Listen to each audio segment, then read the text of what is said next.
to this doubleheader baseball broadcast brought to you direct from Comiskey Park by permission of the Chicago White Sox and the Boston Red Sox to stimulate interest in our national game and in your local team. And now out to Comiskey Park and Hal Totten, who's going to give us some inside information on today's games right from the playing field. Take it, Hal Totten. Good afternoon, ladies and gentlemen. Good afternoon from Comiskey Park, the home of the White Sox in Chicago, where the White Sox and Boston Red Sox are concluding their present four-game series with a doubleheader this afternoon with at least 30,000 people already in the park and some more coming on. The young lady's been taking pictures all week here of ball players, and as each one goes through, he has to sign up now, sign his own picture. She's going to have quite a collection when she gets to this. Donkey sign it right across his face? No, not quite. This afternoon, ladies and gentlemen, is another one of those days that, well, we haven't got that. All right, Lucius, take care of that fella Affleck for me. Well, he's in the way.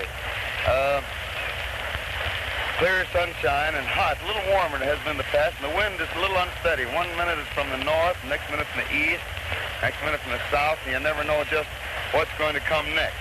This afternoon, I really haven't arranged anything here. I'm going to sort of take this fellow with very little warning because he just happens to be sitting right here, taking a look at the field and resting up after one of the best pitching jobs we've seen all year yesterday.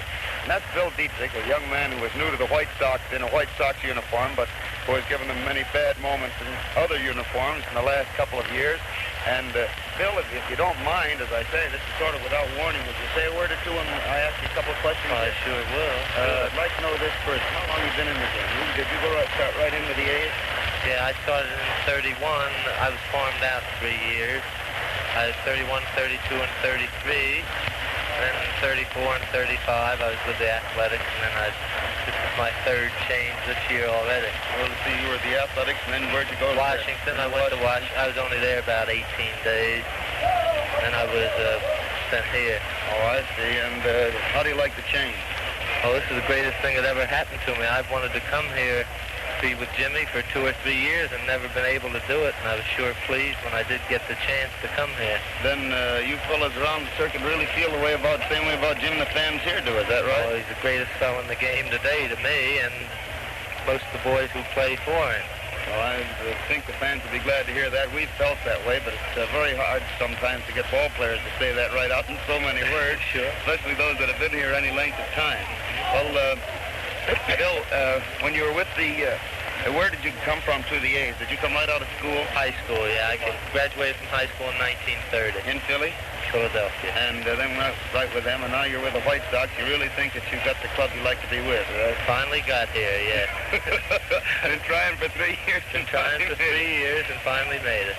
Well, outside of the fact that Jim's such a great fellow to be around, what's the attraction to this ball club out here? Well, they've got a swell bunch of ball players, and I think within the next 2 years they're going to be a very dangerous pennant contender. And I think with the Muddy Rule, who has helped me tremendously since I've been here, and with the catching of Sewell, who I think is the best receiver in the league, I think it's a great and a bit of encouragement for a young pitcher to come here and pitch. What will do with you out there in the bullpen? I saw him when you first came to the club, and I suppose you did it on the road too. I'd see him take you out there in the bullpen and work with you, sometimes 3 or 4 innings. Yeah, he really tears you apart. He tells you every bad fault you got, and no matter what kind of a game you pitch, the next day he'll call you aside and tell you how really terrible you were. In other words, you might win, but he lets you know that you're lucky in some respects. That's the idea. You don't get a little bit smug. No. Well, did he do any changing with you? Because I know before you came here, your control was supposed to be a little bad. Why, he found it the first day I was here. He found out that I was gripping the ball very tightly, and he made me loosen up my grip, and I don't know, I can't say yet because I've only been in these 2 games, but I think that might have been the cause of my trouble all along. You seem to feel easier out there now. I notice that you're not trying to steer the ball anymore at all. No. You're just throwing it. I feel great. Well, that's the answer. Isn't that strange? A fellow like that will take one look and find that out.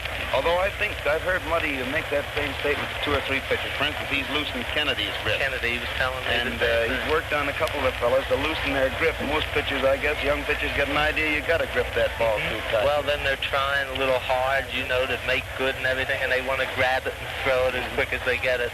And he goes out there and takes one look and starts loosening you up. That's right. Well, I think it's a doggone good idea. I'm especially happy that you're happy to be here because you got the loyalists gang of fans here in the south side of Chicago, I think, of any club in the whole world. I say that being a Chicagoan now, but I came originally from the East, and I've seen them all around the circuit. And this gang, you didn't see an awful lot of this ball club during the years when it was in last place, but you know, we had days like this one Sunday after another. 20,000 people out here, 30,000 for a tail-end ball club, so you're going to have a lot of friends for you through here. Yes, Your home still in Philly, Bill? Yeah, I lived in Philly. I've made my home there all my life. You married or single? I'm married. Got a family? I had one child, 19 months old. Well, boy or girl? Boy. Boy, well, he'll be another ball player coming along. Just about the time you are ready to hang up the glove, well, he'll be about ready. Yes, he will. Well, that's all. Well, thanks a lot, Bill. Our fans wanted to meet you, and I wanted to chat with you, and I do like to catch you fellas sort of unawares this way. Then you're more natural, because some of these fellas, you warn them a day ahead of time. By the time you get them in front of the mic, they're so nervous they don't know what they're going to say. Although I don't think you would be. Thanks a lot, Bill Dietrich, the new pitcher of the White Sox, who did that grand job yesterday, holding this very valuable and expensive Red Sox team to 2 hits and coming out, as you well know, very much on top. Now for the ball game, the lineups for the first game. For Boston, Cook, right. Kramer, center. Manush, left. Fox, first. Kroner, second. Cronin, short. Werber, third. Berg, catching. And Wes Farrell, pitching. For the White Sox, Radcliffe, left. Krivich, center. Haas, right. Ted Lyons has been laying for Mo Berg ever since he went upstairs to dry off, and Mo found him waiting for him down here in the runway, and he came shooting out of this runway like there was a great big animal back from us. Something. And go on with that White Sox lineup. We started to give it Radcliffe left, Haas right, Venora first. Russell pitched the first one? Well, so it is. Russell's warming up there. Well, then correct the Boston lineup. The pitcher, somebody told me earlier, one of the players, that West was going to do the first game. He'll probably pitch the second then instead. We'll finally get into this White Sox lineup if you'll be carefully patient, we might say. The White Sox lineup we gave you down through Hassan, Venora first, and Appling short, Hayes second, Dykes third, Sewell catching, and Kane pitching. The umpires will be Ormsby at the plate, Hubbard at first, and McGowan at third. Now, ladies and gentlemen, the umpires will probably be out here in a few minutes. There's a big crowd here today and a lot of people still coming in. So I imagine my smart move would be to start upstairs as soon as I can so I can get through there and be up there when this game gets underway so we don't miss any pitches. So with that in mind, I will now look up toward the booth, wigwag with my small finger, whereupon George will turn a dial or ring a bell or just do nothing, which he does very well too. And we'll have a switch to the studio, and then we'll catch you again from up there when we get there. So while I'm on the way up there, how about a switch to the studio, George? Here's good news that will gladden your heart as a motorist. A new kind of motor oil that puts more miles between the quarts you have to buy is on sale at all Texaco stations. It's the new Texaco motor oil, made by the Furfurol process.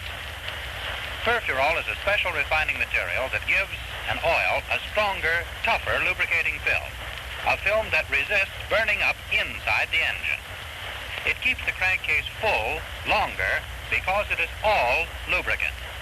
Gum-forming elements and all other non-lubricating materials have been removed. Ask for the new Texaco motor oil with the exclusive Furfurol film at any Texaco station. Change now to this entirely new oil that provides greater engine protection for a longer time. And while Hal Tottenham's making that trip up to the booth to bring you this afternoon's baseball game from Comiskey Park between the Boston Red Sox and the Chicago White Sox, we'll give you the schedule of the other games to be played and the scores that have come in so far this afternoon. First, over in the National League, in Boston, the Chicago Cubs are playing a doubleheader against the Bees this afternoon. The first game has already started, and at the end of the first half of the fourth inning of the first game in Boston between the Cubs and the Bees, the Cubs lead 1-0. Lee and Hartnett are working for the Cubs, the Bees using McFadden and Lopez. In Philadelphia, the St. Louis Cardinals play a doubleheader against the Phillies. At the end of the second inning of the first game, the Cardinals are leading the Phillies 6-0. Haynes and Davis, the St. Louis Cardinal battery, the Philadelphia Phillies starting Walters and Wilson, with Jorgen taking over in the third inning. In that game, Martin of the Cardinals started that 6-run lead in the second inning when he had a home run with 2 men on base. All 6 of the Cardinal runs were made in the first half of the second inning. In Brooklyn, the Cincinnati Reds are playing a doubleheader ball game against the Dodgers. At the end of the first half of the first inning, the Reds are leading the Dodgers 2-0. Stein and Lombardi, the Red battery, Mungo and Berries working for the Dodgers. In New York, the Giants are taking the Pittsburgh Pirates on in a single game. That game is not started. It will start about 2:30 our time.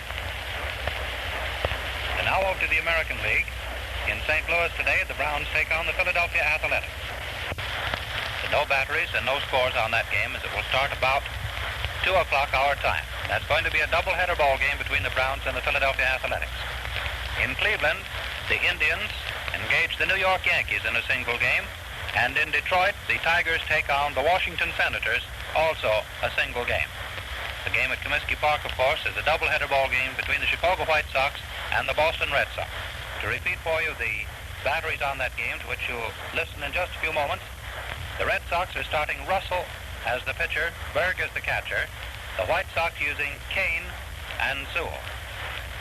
And now for a look at the standings of the clubs in both leagues. First, the National League, the Chicago Cubs are in first place.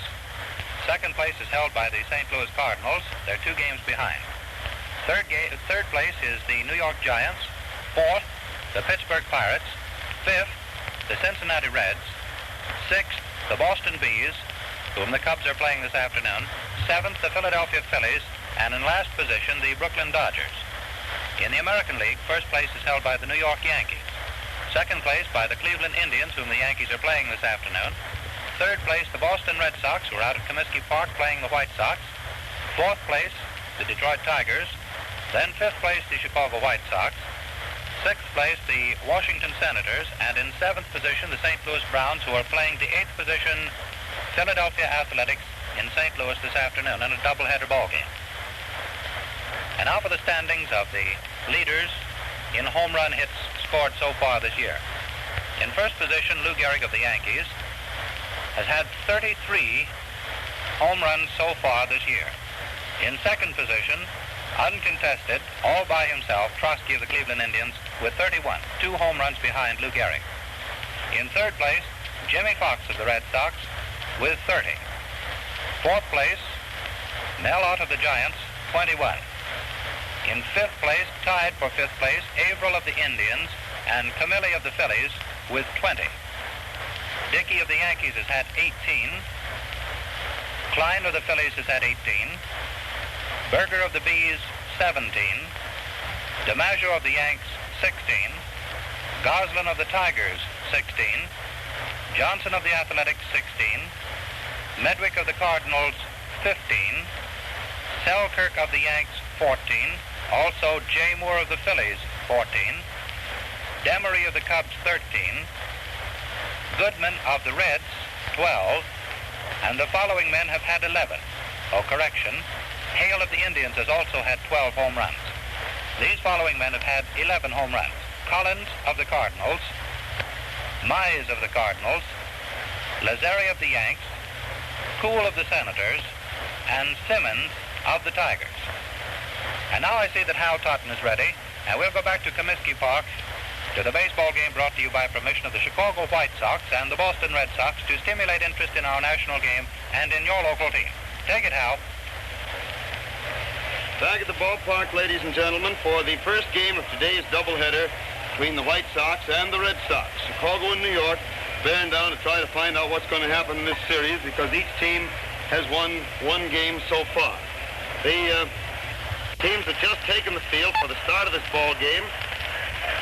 And Sugar Kane, another former member of the Athletics, is out there going through his warm-up, finishing off with Luke Sewell as Dusty Cook stands down there at the plate to start the game off. Sugar's a right-hander, as I think you well remember. Sewell throws the ball out to second base, which means that the warm-up is over.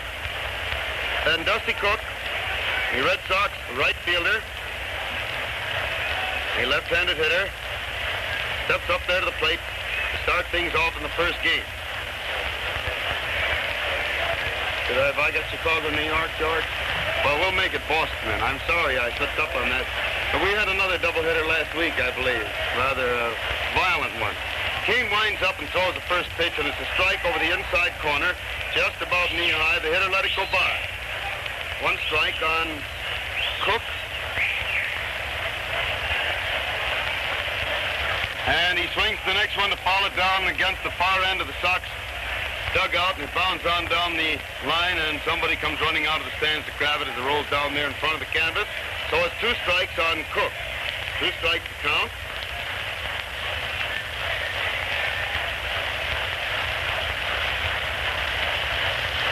Kane standing there getting his sign again. Starts to wind up. Throws, and the hitter takes it wide and low for ball 1, and the count is 1 ball and 1 strike. 1-1 on Cook, or 1-2. I'm trying to do 2 things at once here, and it doesn't seem to be working out today. George, I guess I better do some concentrating instead. And there's the next one for ball 2, so he got him even up anyway. 2 balls and 2 strikes on Cook.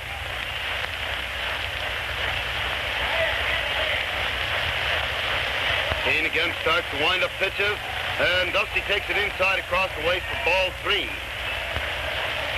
Had 2 strikes on him, but now has run the count to 3-2. Kane stands there, rubbing up that ball a little, finally starts his wind-up. Pitches, Cook swings it, a bounder out to the left of Appling, who gets it nicely, throws to first, and Dusty is out for the first out in the first inning.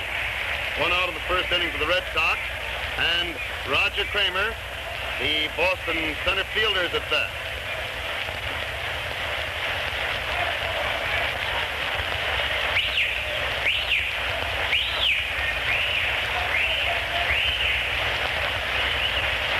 Kane gets his sign, starts his wind-up, and throws, and the hitter swings, hit one hard out to right field, but Haas is jogging over easily and makes the catch nicely for the second out. Just ran 3 or 4 long strides to his left and then stood and waited. And that brings Heine Manush, the Husky left-handed hitting left fielder of the Red Sox. Kane on the slab getting his sign. Hits the first one. Winds up. Pitches. And it's a wide one across the waist for ball 1.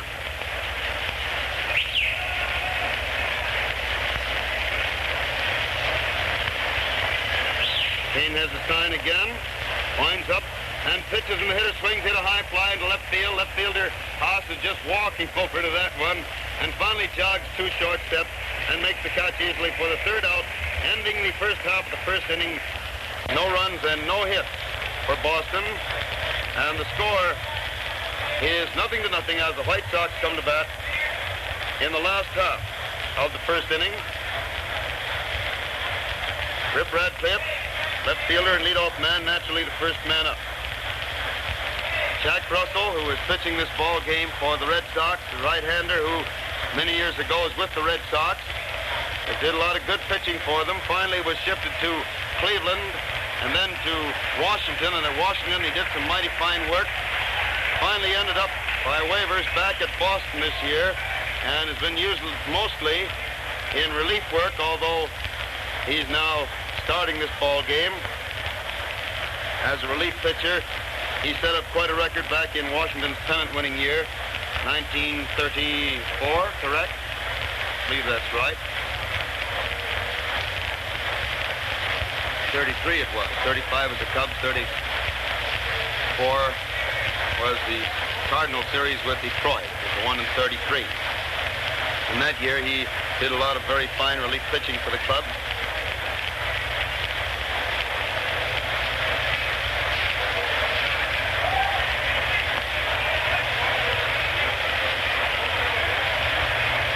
Radcliffe is up there at the plate. Stocky little left-handed hitter. And the pitcher out there gets ready to throw the first one to him.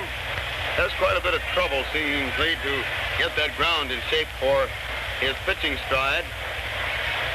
Finally seems to have it ready and pitches the first one for a strike over the outside corner, a little above the knee. One strike on Radcliffe.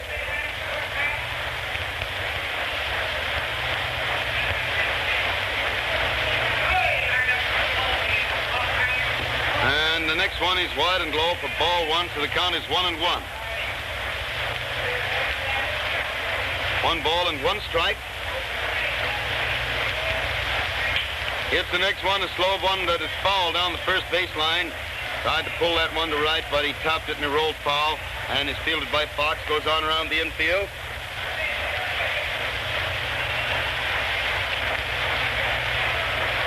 One and two.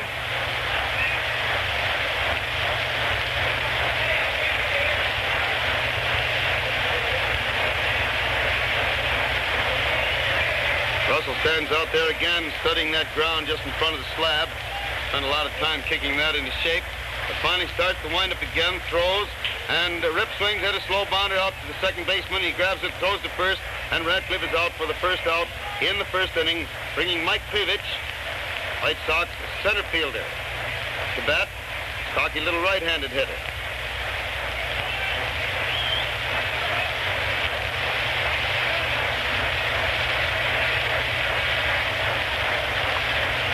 Russell waits around out there while they move the center fielder back and forth a little bit, finally getting him stationed pretty well over in center. He'd moved around toward left center, and Jack starts to wind up, throws, and the hitter fouls the ball into the stand to the right of the plate, and it's strike one on Krivich. 1 strike to count.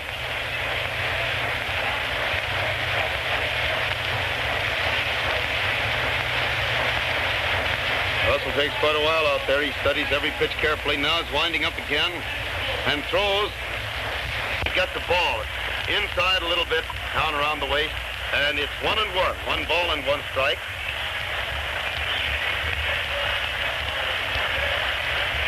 One and one with the pitcher ready. Once it's more, he's winding up, throws, and Krivich gets the second ball. It misses the outside corner across the waist, so it's 2 balls and 1 strike on Mike.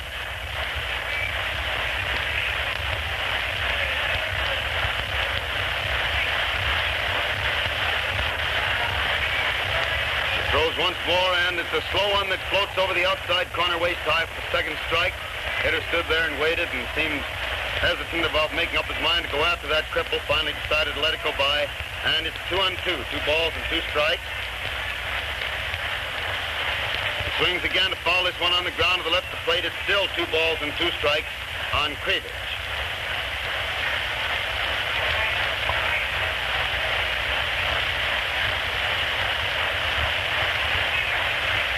Two and two. Russell walks out back of the mound to use the rosin bag. Now he's getting ready once again.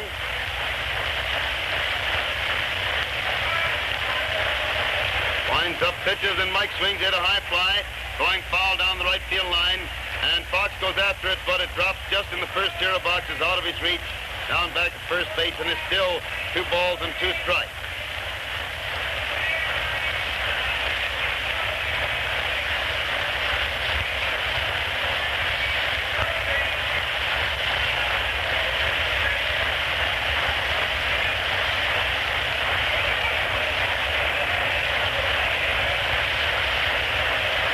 Russell getting his sign again, starts to wind up once more, pitches, and Mike swings at a high fly down the left field line. Left fielder's coming over fast, and it drops just outside the foul line for a foul ball, and it's still 2 balls and 2 strikes on Krivich.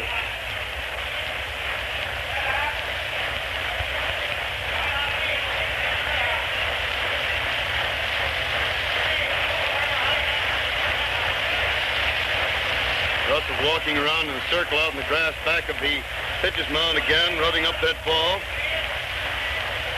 And Krivich finally arrives back at the plate. We'll put the binoculars on him now, see what they look like. Russell finally walks back up on the slab, has the sign, he's winding up, pitches, And there's the third strike, a beauty right down the middle, waist high. Hank Pevich is called out on strike for the second out in the first inning. Mike let a good one go by that time. Oh, that's the way to watch him, George. I had the binoculars on that plate. And just wasn't watching the progress of the ball at all. Just watched the plate. She came right smack down the middle that time. Right down the middle. And so it's 2 out in the first inning, and Mule Haas is at bat.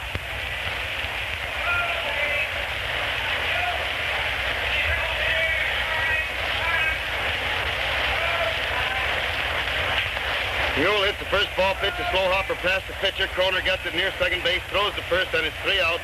No runs, no hits in the first inning for the White Sox.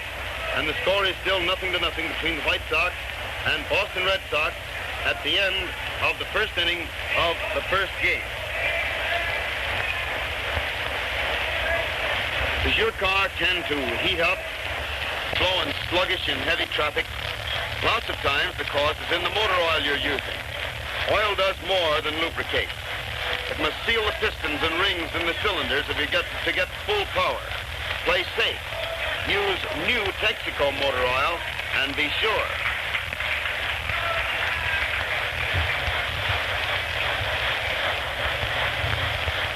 Bit of a hand as Jimmy Fox comes up there to the plate to start the second inning. Jimmy Fox is bat for the Red Sox to start the second inning. Stops down there at the plate and takes off one of his shoes. Apparently some pebbles had gotten into it. And now he's putting it back on and lacing it up. Meantime, Kane stands talking to Appling, who is rubbing up the ball for him.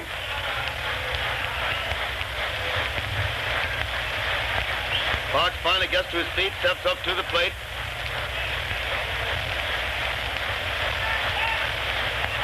Deck right up in front of us, a little to our right, and it's strike 1. 1 strike is the count.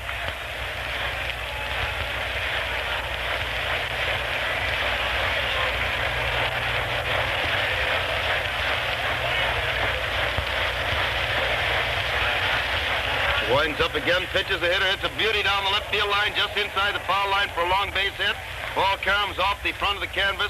Radcliffe gets it and throws it across to Appling, halfway between second and third, so Lou could relay it in any direction. And it's a double down the left field line, a well-hit ball just inside the foul line by Jimmy Fox. Putting him on second base, nobody out in the second inning.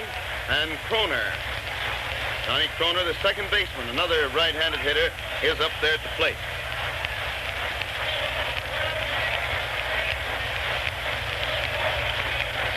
Hitter swings and fouls the first one back to the screen for strike 1. 1 strike to count.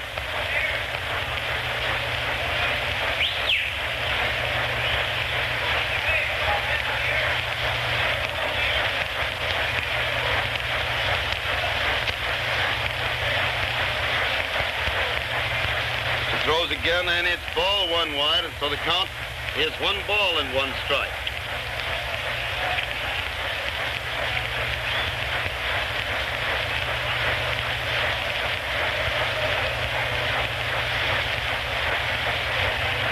Hits the next one, a drive to right field. Haas is racing back pretty well, makes the catch. Fox is going to third base after the catch. A very fine throw comes over, but it isn't going to get there in time, so Dykes yells to Appling to cut it off, which he does. So on Kroner's long fly to Haas in right field, Fox goes to third base, and he's on third base with 1 out in the second inning, and Joe Cronin, the Red Sox manager and shortstop, is at bat.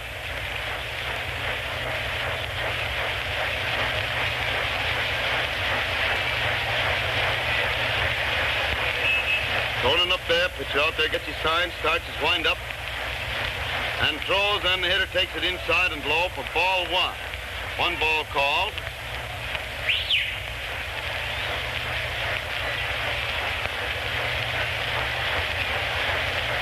Kane winds up, throws again, he swings and fouls the ball out in front of the plate, bounds up and hits him as he starts out of the batter's box and rolls out into the infield. So it's a foul and a strike, and the count is 1 ball and 1 strike on Cronin. 1-1 the count.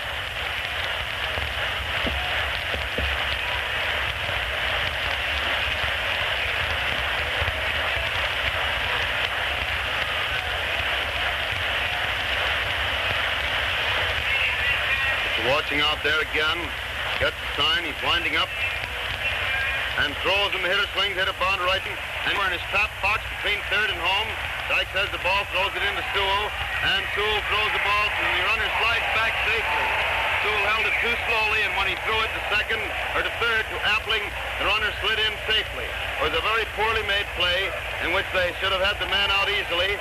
But in running him back to third base, Sewell ran him back so far that he had slid in and was practically at the base before he threw the ball to Appling, and then he threw high. So Luke didn't have a chance to get it. It's a fielder's choice for Cronin. And let him get all the way to second base. And then Fox got back to third safely. And as a result, the Red Sox have runners on second and third with only one out in the second inning. And Bill Werber, the third baseman, is at bat.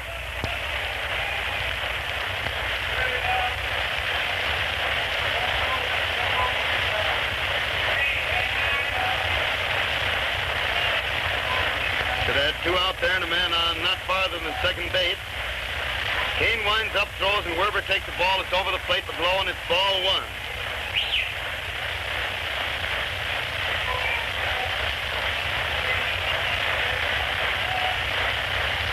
Now they decide to walk Werber on purpose.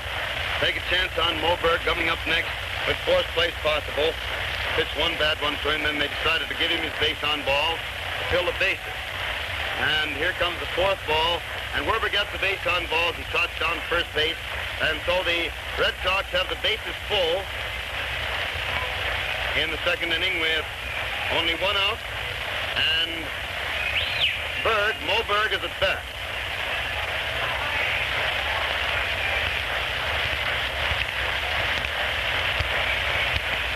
Kane stands there getting a sign. A pitch first one to Mo. Starks his wind up. And pitches, and Berg takes the ball. It's a curve ball, wide and low. One ball call. Ball had plenty on it.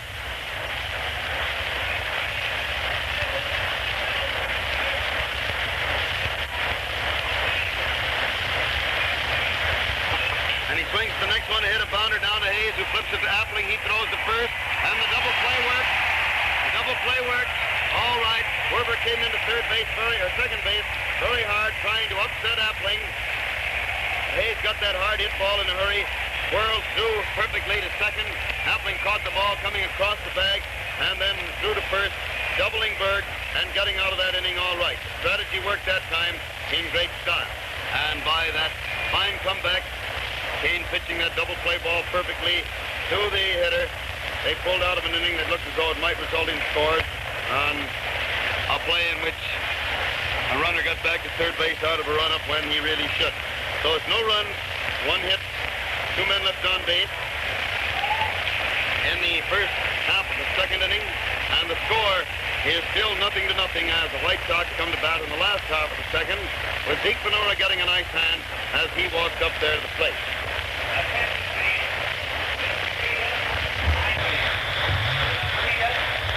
The pitcher still warming up there on the mound as Ventura wakes, swinging a couple of bats. Ball is finally thrown to second base. Gets back to Russell, and Zeke steps up there to the plate to start the last half of the second inning.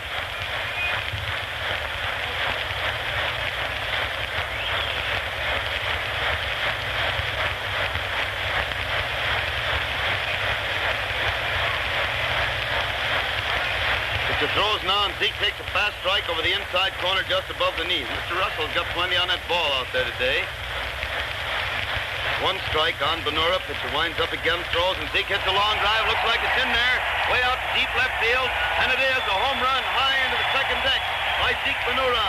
The ball mighty well hit. A home run high into the second deck of the left field stand by Venura. Gives the White Sox a 1-0 lead, and this crowd of 30,000 or more sets up a terrific shout and hand clap as he trots back across the plate and starts back to the base. And Luke Appling is at bat.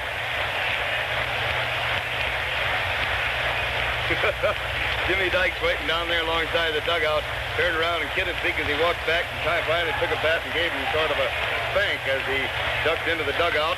And now the next one, Appling lines the ball deep into left field. The left fielder juggles the ball momentarily, but recovers it in time to throw it in to hold Appling at first base. The long single to left field by Luke, putting him on first base with nobody out in the second inning for the Sox. 1 run home as a result of Venura's home run, and the next man up, Jackie Hayes. Jackie Hayes, White Sox second baseman up there.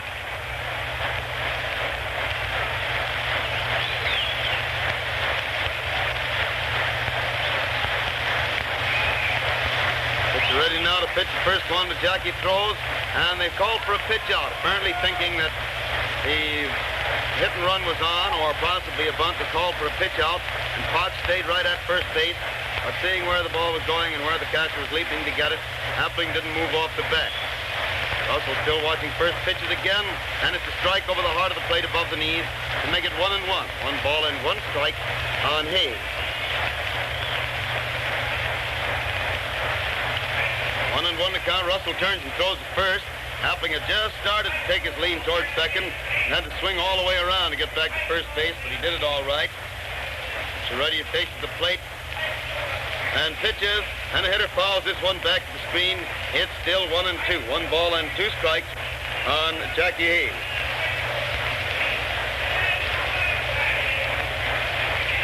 Chiarretti walks out onto the grass back of the mound to consult the rosin bag. Dries his fingers, comes back, swiping them off on his shirt front, and then takes his place on the slab, ready to pitch again to Jackie Hayes. Swings around on the slab, and pitches, and the hitter takes it high and inside for ball 1, or ball 2 rather. The count is 2 balls and 2 strikes. 2-2 the count.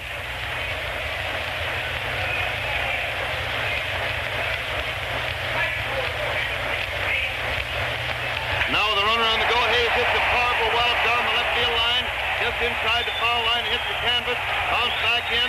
The runner is pulling up at second base, and the left fielder gets the ball and throws it into third. Well hit, and wasn't fair by more than 2 inches.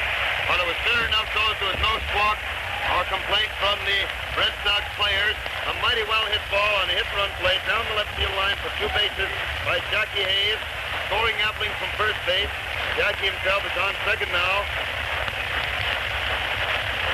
Nobody out. 2 runs home in the second inning. White Sox now leading Boston 2-0. And the Red Sox are starting to warm up another pitcher in the right field bullpen. Russell gets ready. Pitches, and Dykes fouls this one high into the second deck above into the right of the plate for strike 1.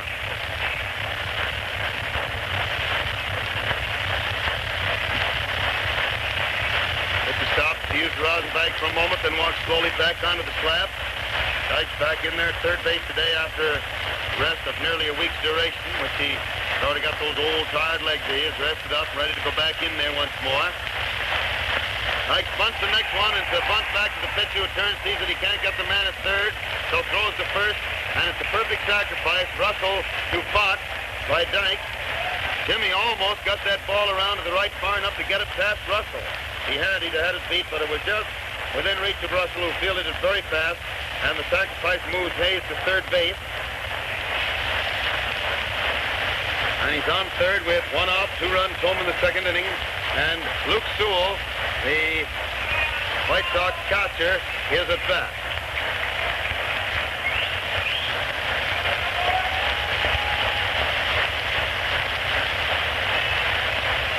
Sewell stops to dig in there at the plate, dig a hold, brace his right foot in the rear of the batter's box. Now faces Russell, who starts to wind up infield, playing in. And the first pitch is inside across the waist for ball 1. 1 ball called. Left side of the infield isn't quite into the grass. Right side almost into it. Russell's winding up once more. Throws, and Sewell swings to foul the ball into the stand, back into the right of the plate, lands in the second deck, down in front of us to our right. And it's 1-1, 1 ball and 1 strike on Sewell.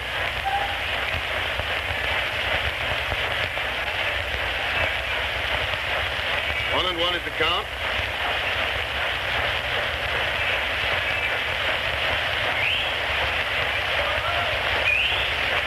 And the pitch is ready once more. Throws and Sewell hits a bounder, an easy one right back at the pitcher who gets it, throws the first after holding Appling at third, or Hayes at third base. And it's 2 out. And now Keane, White Sox pitcher, is at bat. I believe the pitcher warming up in the right field bullpen is Wilson. Binoculars show that 18, if I'm not mistaken. Keane now walks up to the plate. Also pitching hard here to get out of this without this other run scoring. It's on third base. He's got a pitch to the pitcher also. Winds up, throws, and Keane swings to foul the ball way back into the second deck to above and to the left of the plate. It's well flanked by ushers, but the fan manages to sneak in between them and grab it right. No, the usher got it, didn't he? I thought the fan had it when he walked away. He looked as though he was holding something in his hand, but he wasn't. And the next pitch to Shug is wide for ball 1, and the count is 1 ball and 1 strike. 1-1.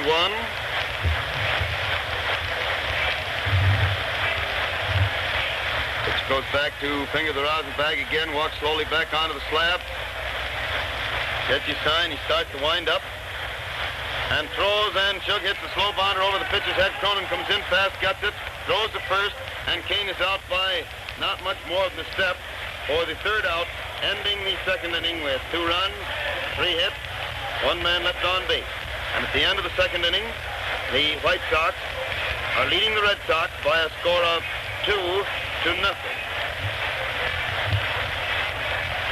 I wonder if all of you have yet obtained your 1936 Texaco scorebook. Especially you people who are out touring today, riding somewhere in your car when you stop for gas. I know you always look for the sign of the red star with the green T, meaning the Texaco station. So while you're in there, ask for a request card if you're in the Chicago area. And all you have to do there is to fill it out with your name and address, put a 1-cent stamp on the other side because it's already addressed to me, and mail it, and you'll get this book, which contains the official blanks for 17 full games. There's room for the official summaries and all that you need, same as we've used here in the press box for years. Full page of pictures of the Cubs and of the White Sox also, with their rosters and league schedules, and our complete scoring system with illustrations and explanations so that you can keep the score of these games that you see or hear, and then have those games to relive from that scorebook, from a practical scoring system that we've used for many, many years, to relive those games in nights and weeks and months and years to come. And here is the pitcher, Russell, at bat, and he swings the first ball pitched to him and fouls it on the ground over to the Sox dugout for strike 1. 1 strike on Russell. Kane rubs that ball up out there on the mound, gets ready to pitch to Jack again. Stands there getting his sign, starts his wind-up.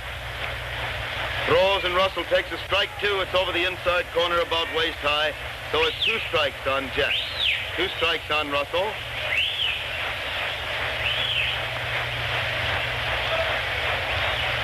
She winds up once more, throws, and the hitter swings to foul the ball on the ground. It rolls back into the left, back to the stands, and it's 2 strikes still on Jack Russell, the Red Sox pitcher at bat to start the third inning.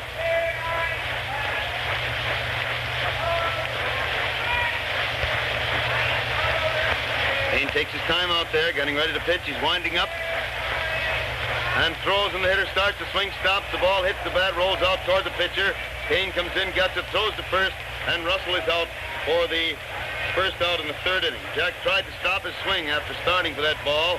The ball met the bat rather squarely and dribbled out toward the pitcher about halfway out. Kane came in to get it and throw his man out at first. So it's 1 out in the third inning for the Red Sox, and Cook, Dusty Cook, the Boston right fielder, is at bat.